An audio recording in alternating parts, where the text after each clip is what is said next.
Hello friends, in this video we are going to study about the pressure measurement device McLeod Gauge. So here we will study its construction, its principle of working along with its application, advantages and its limitations. So let us start with our topic.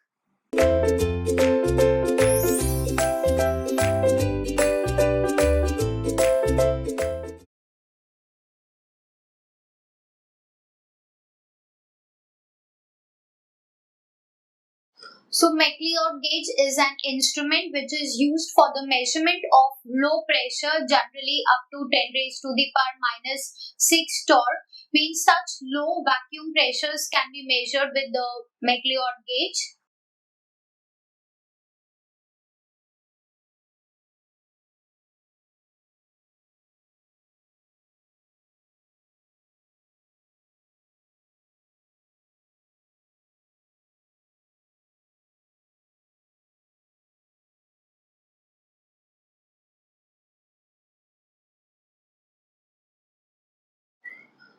So it is used to measure very low pressures down to 10 raised to the power minus 6 torr. Now, McLeod gauge, it was invented by the scientist Herbert McLeod. So it is named after the scientist who invented.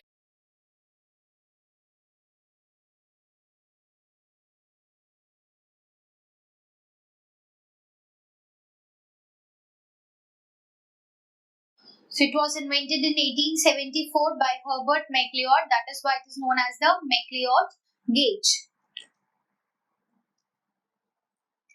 Now, if we see the design of the McLeod gauge, in its design, it is similar to the mercury manometer, which is the basic and the most common instrument which is used for the measurement of pressure.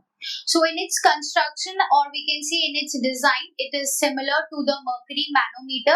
Just like mercury manometer is having mercury in it, and the pressure measurements are done by seeing the changes in the mercury level. So here also in the McLeod gauge, it is filled with the mercury.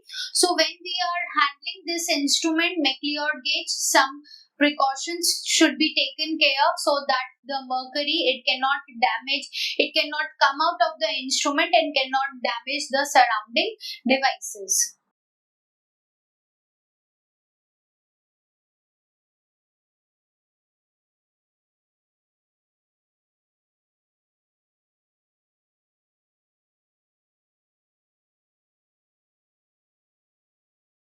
Okay. Now let's see that how this McLeod gauge it operates. So we can let's see the principle of working of the McLeod gauges.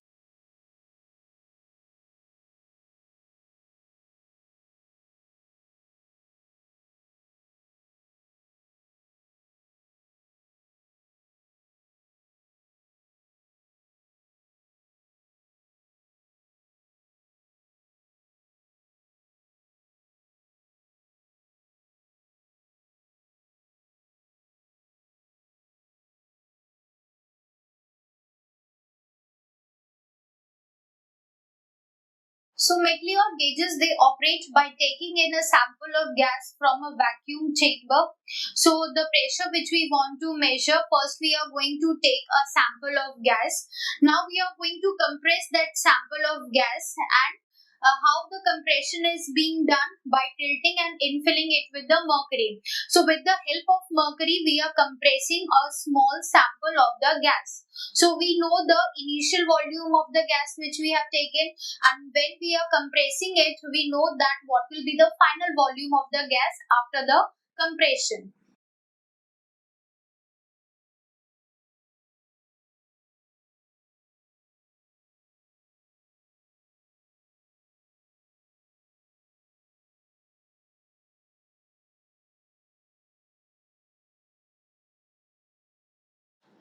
Now, when we have compressed that volume of the gas, earlier volume we know, final volume of the gas we also know after the compression. Now, we are going to measure the pressure of that small volume of the gas, or that compressed volume of the gas. So, what we know, the initial volume of the gas, the final volume of the gas, and also the final pressure of the gas. So the initial pressure of the gas can be measured by using the Boyle's law. So pressure of this smaller volume is measured by using the mercury manometer, and we know knowing the compression ratio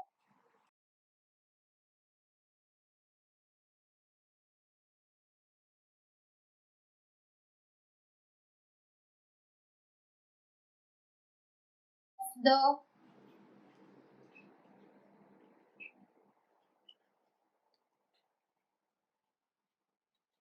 original vacuum can be determined by using the Boyle's law.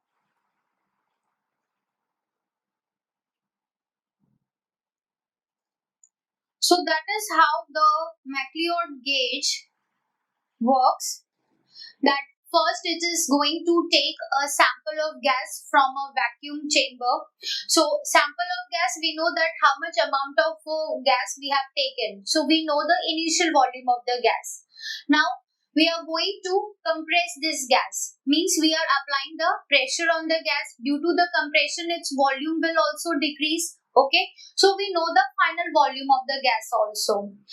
Now, of this final volume of the gas, we are going to measure the pressure, okay, by using the mercury manometer. So we know the final pressure also, okay. So by knowing the compression ratio, that it's initial and the final volumes, and also the final pressure, we can find out the initial pressure or the pressure of the original vacuum by using the Boyle's law. Okay, so we can say that the working of the McLeod gauge, it depends upon the Boyle's law and it is based on it. So let's see that what is the Boyle's law and how we can measure the pressure from it.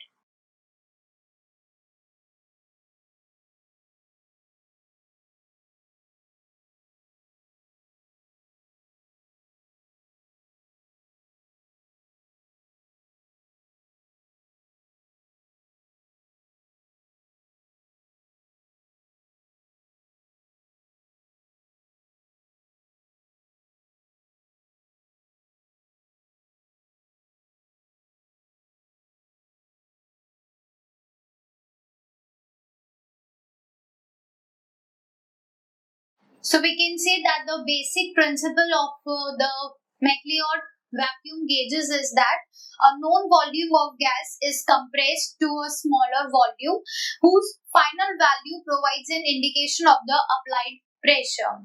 Now we know that the gases, they must obey the Boyle's law, which is given by the equation,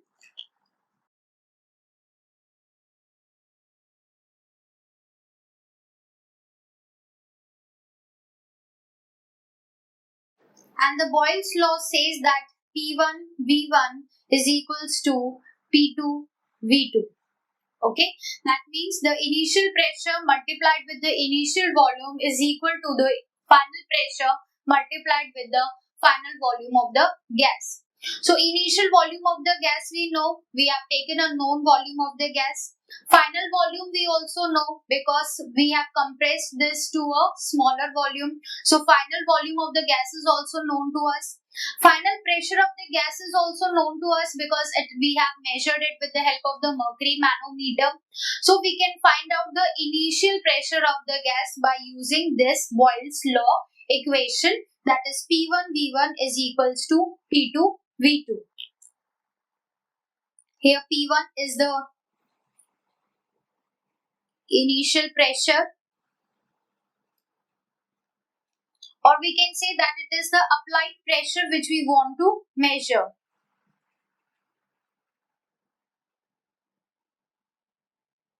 V1 is the initial volume,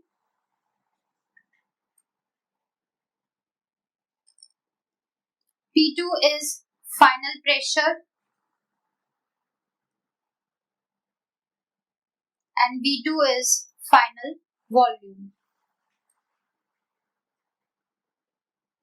So we can say that the initial condition is equal to the final condition. Initial condition means before compressing the air, what is the volume and pressure of the gas, and after compression, what is the final volume and final pressure of the gas. So after compression and before compression, these conditions are equal. Initial condition is equal to the final conditions of the pressure and volume of the gas. So that is the Boyle's law, and using this Boyle's law, we are going to measure the applied pressure or the pressure of the vacuum.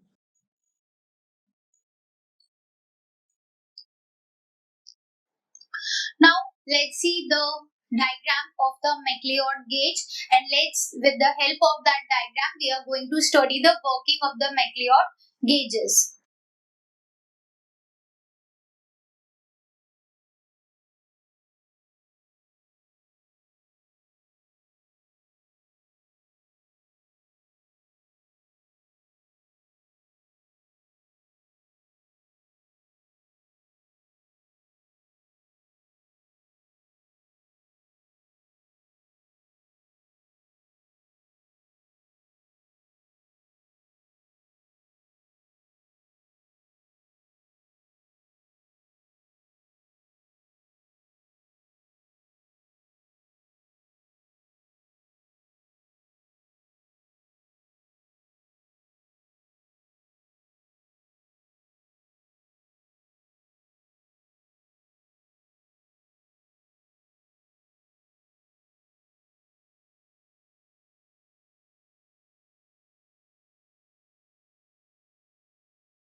So this is the diagram of the McLeod gauge. Okay, here you can see in this diagram we are showing the different parts of the McLeod gauge.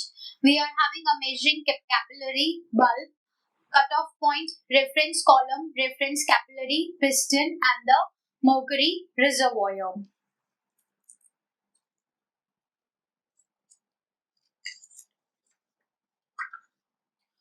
So let's see the construction of the McLeod Gauge.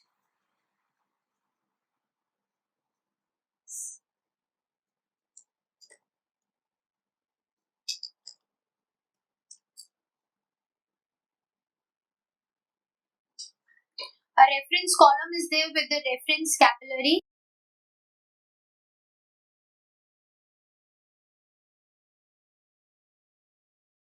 This reference capillary tube, it has a point which is called the reference point. Here you can see in the diagram that we are showing on the reference capillary, the different markings are there from 0 to 5. So 0, this is the point which is called the 0 reference point.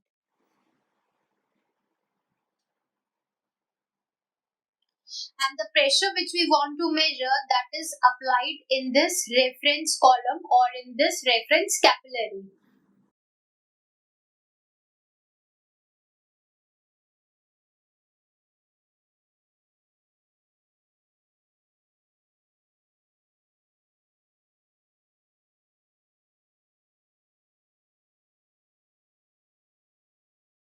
Now this reference column which is having the reference capillary, this reference column is connected to a bulb and the measuring capillary. You can see in the diagram that this reference column, it is connected with the measuring capillary and the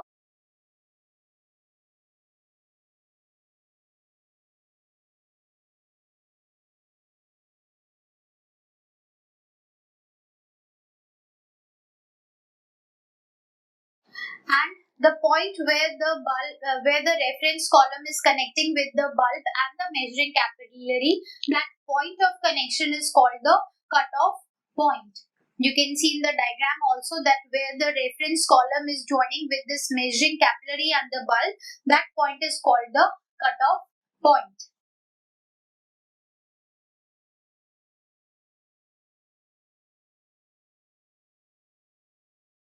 It is called cutoff point when, because if the mercury level is raised above this cutoff point, the entry of the applied pressure to the bulb and the measuring capillary will be cut off. Okay, because when the mercury level is raised above this cutoff point, the entry of the flow of the pressure from this reference column to the measuring capillary and bulb, that will be cut off. So that is why this place of connection is called the cutoff point.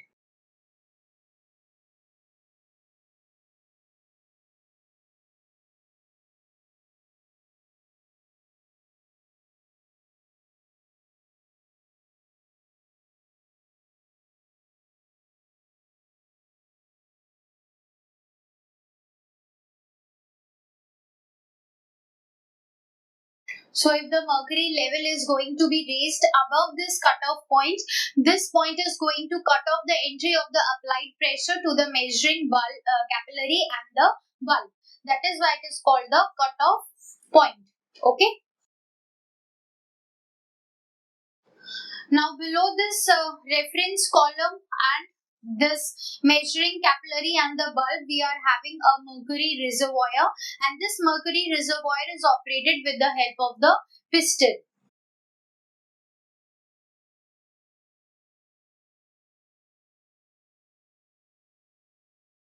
So this was all about the construction, and we have seen that the main parts of the McLeod gauge, that is the reference column, reference capillary, measuring capillary, bulb and the mercury reservoir. We have seen the zero reference point and the cutoff point also in the diagram. Now let us see the working of the McLeod gauge, that how this gauge measures the pressure.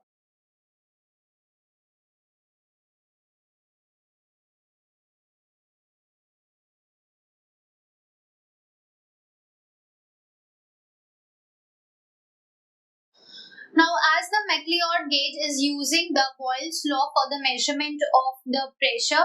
So first of all, we have to apply the pressure on a known volume of gas.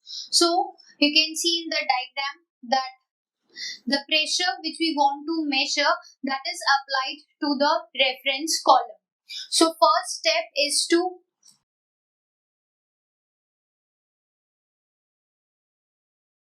the pressure which we want to measure is called the initial pressure, that is P1, and that is applied to the top of the reference column.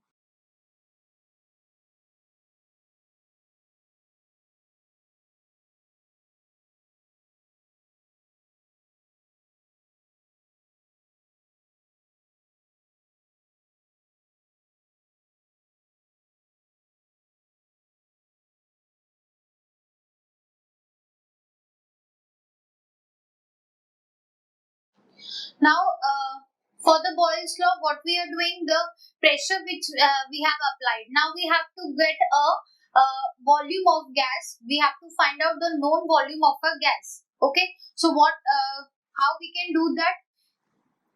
We will operate this piston. With the help of this piston, we are going to press it, and by pressing this piston, we are going to increase the level of the mercury in this measuring capillary. Okay, and this level we are going to raise it up to a level which is shown by this green color. Okay, so after this cutoff point, we are going to raise the level of the mercury. Now, when this mercury level is raised, you can see that it is below this cutoff point. Okay, so at this condition, the applied pressure, it is being given to the measuring capillary and the bulb. Okay, so this applied pressure is going to fill the measuring capillary and the bulb.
No, so in the second step, what we have done, we were increasing the level of the mercury by operating the piston, so that we can fill a amount of volume of the gas. Okay, an amount of gas can be filled in the bulb and the measuring capillary.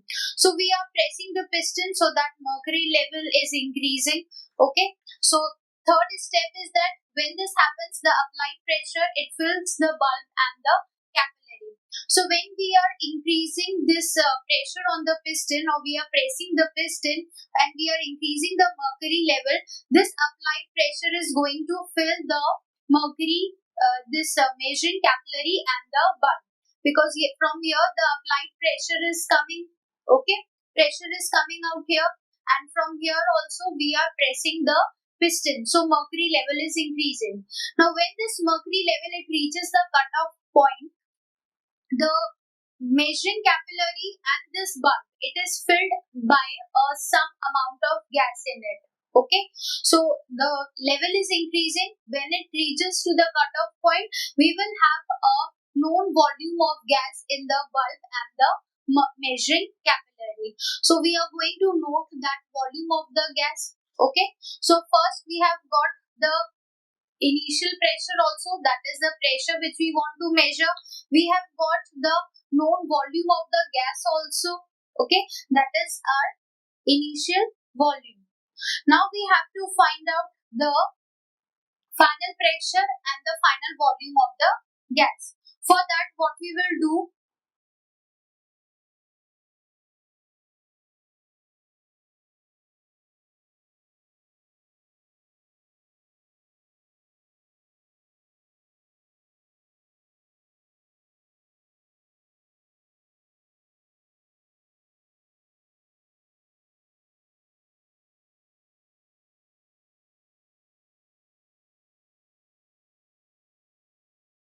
So when we have when we were pressing the piston and when we were increasing the mercury level up to the cutoff point, we at that point we have got the known volume of the gas. At that time we have noted the volume of the gas which is present in the bulb and the measuring capillary. Now that volume was the initial volume. Now again we want to we start increasing the level of the mercury above this cutoff point to a point when it reaches the reference point. Okay, up to a level when it reaches the zero reference point. So at that time, when we are increasing the level of the mercury, the volume of the gas which is present in the bulb and the measuring capillary, it starts compressing. Okay, so initial volume we have known. Now we are compressing that gas. So after that compression, we are going to note the volume of the gas which is present, and that volume will be called the measuring. That volume will be called the final volume of the gas, and that is shown by this blue color. Okay. So first the mercury level is being increased up till this cutoff point. At that point we are noting the volume of the gas. After that again the mercury level is increased up to a point which is called the zero reference point. At that level, the volume of the gas which is present in this bulb and this measuring capillary, here it is given by this free space, okay, white space you can see. So this much amount of volume of the gas is being left. Okay, we have increased the level of the mercury up till this point, zero reference point. Okay, so at that point we are going to again note the volume of the gas, and that will be the final volume of the gas.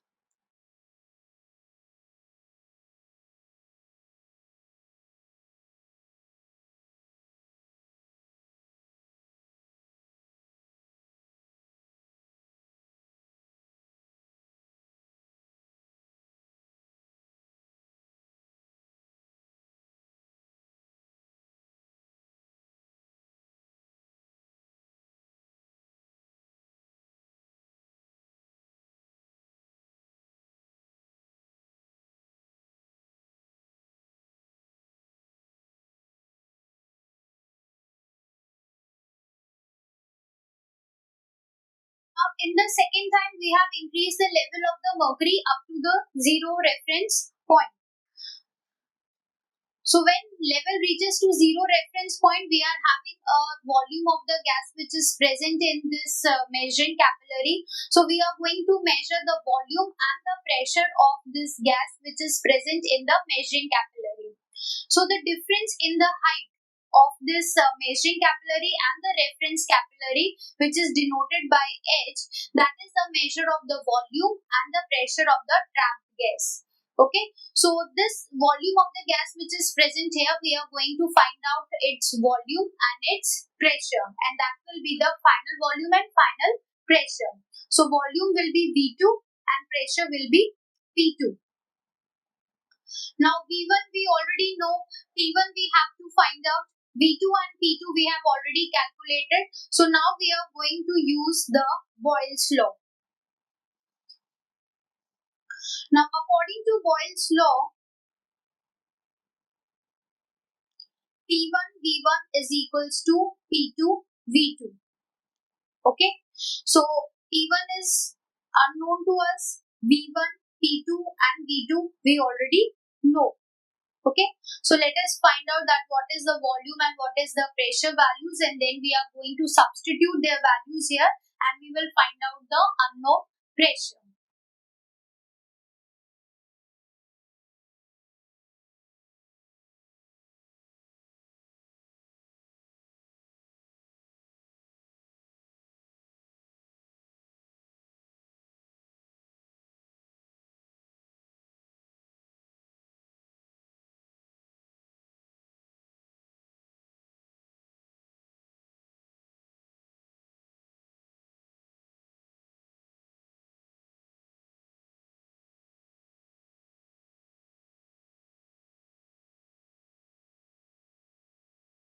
Now let us suppose that the volume of the bulb from the cutoff point up to the beginning of the measuring capillary is V. So this is the cutoff point, and this is the point from where the measuring capillary is starting. So the volume of the bulb from this cutoff point to this measuring capillary is capital V. Okay.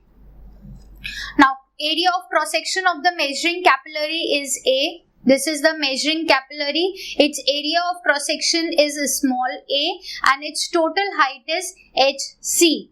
Okay. Height of the measuring capillary tube is HC.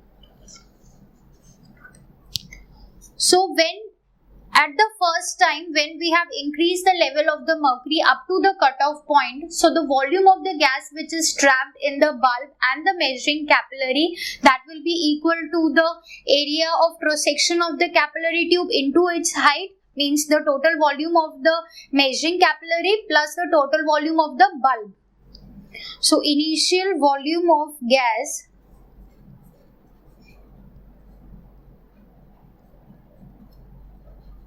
trapped in bulb plus measuring capillary,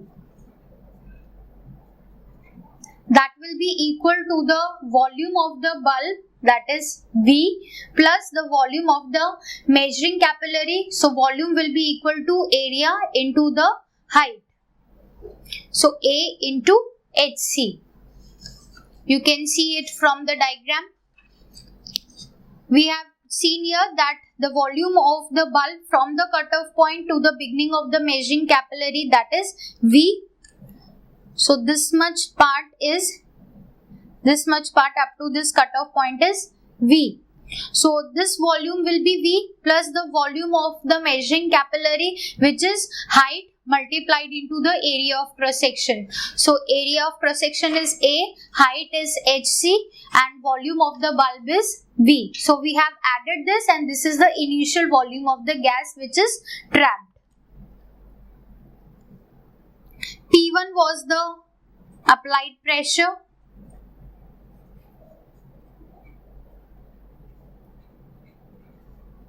Of the gas which is unknown to us, and this is the V1, that is initial volume. Now comes the final volume.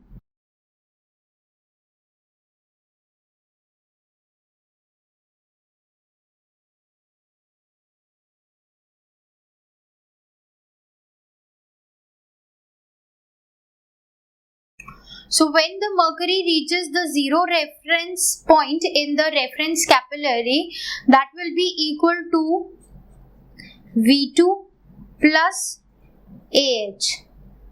Okay. V2 means the volume of the gas which is trapped plus the AH.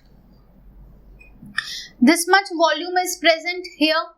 H is the height, A is the area of cross section. So we have find out this AH. Okay, plus means this V2 is equals to AH. Okay, now the pressure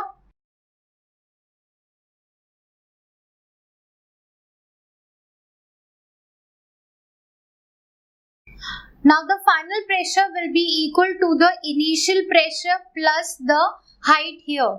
Okay, so means that we are having the P1, that is the initial pressure of the gas here plus the pressure of the gas which is trapped here.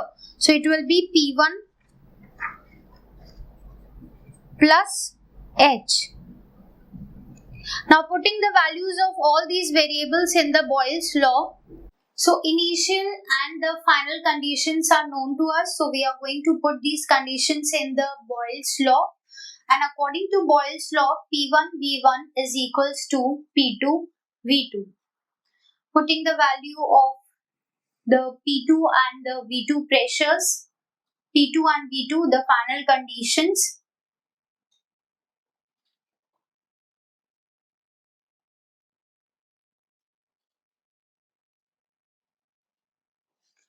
We know that the final volume is AH and the final pressure is P1 plus H. So we have put here the value of P2 and the V2. So P1 will be P1 V1 equals to P1 AH plus AH square. Okay. Now bringing this P1 term to the left hand side.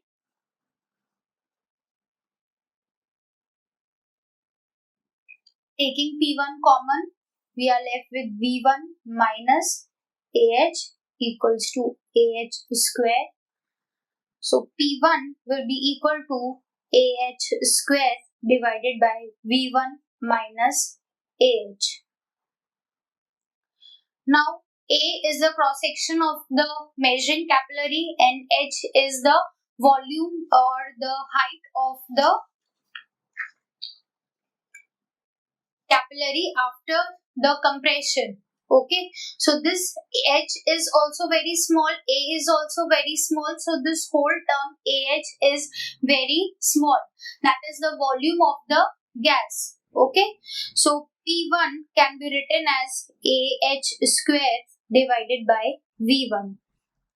So by using this formula, we can find out the applied pressure, because P1 is the pressure which we have applied or the pressure which we want to measure.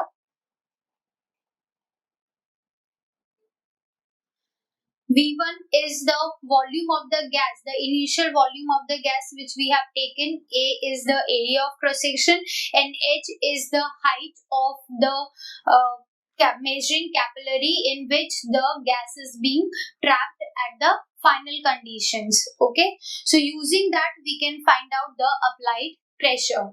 So in this way we can see that the McLeod gauge can be used for the measurement of the pressures.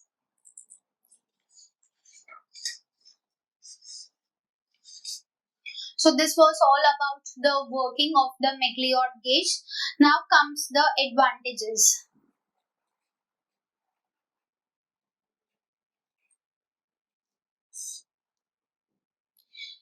If we talk about its advantages of McLeod gauge, its first advantage is that it is independent of the composition of the gas which is used, that what are the different elements of which the gas is made up of. So it is independent of the composition of gas.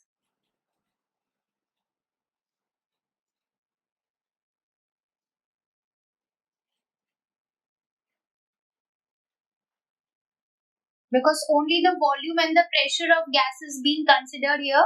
Okay.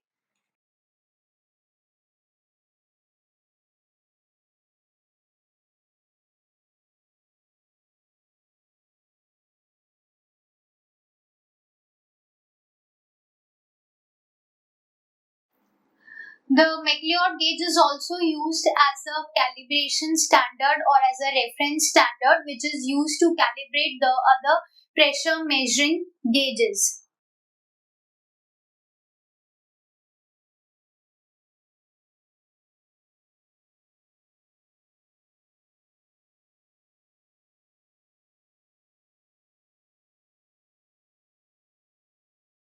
Also, there is a linear relationship between the applied pressure and the height of the measuring capillary. Also, there is no need of doing any corrections to read the McLeod gauge.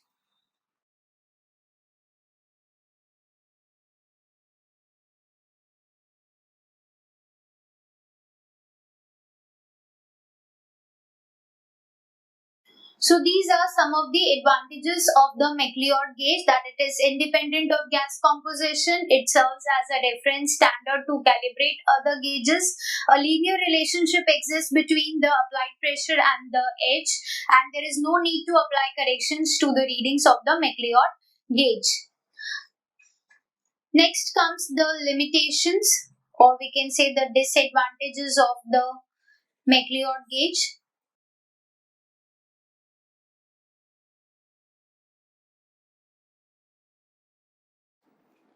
The first limitation is that the gas whose pressure which we want to measure, that gas should obey the Boyle's law, because the working of the McLeod gauge is based on the Boyle's law, that final conditions are equal to the initial conditions P1 V1 equals to P2 V2.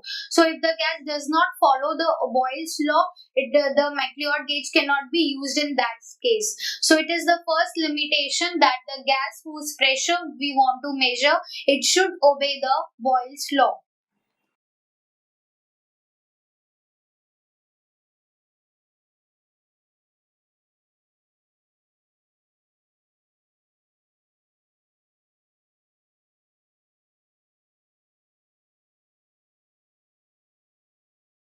Now, in the McLeod gauge, we are considering the pressure and the volume of the gases. So, if by any means the pressure and volume are changing, that is going to affect the readings of the McLeod gauge. So, if vapors are present in the gas, so that vapor is going to affect the readings. So, for that, moisture traps should be used so that the vapors can be avoided to enter into the McLeod gauge.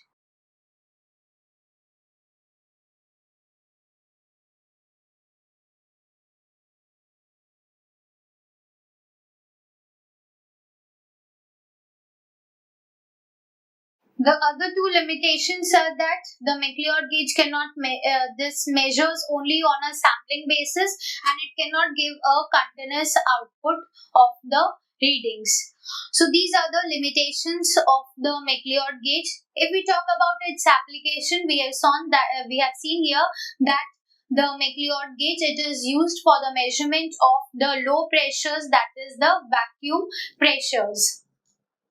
So in this video, we studied about the pressure measurement device McLeod gauge, which is used for the measurement of very low pressures up to 10 raised to the power minus 6 torr.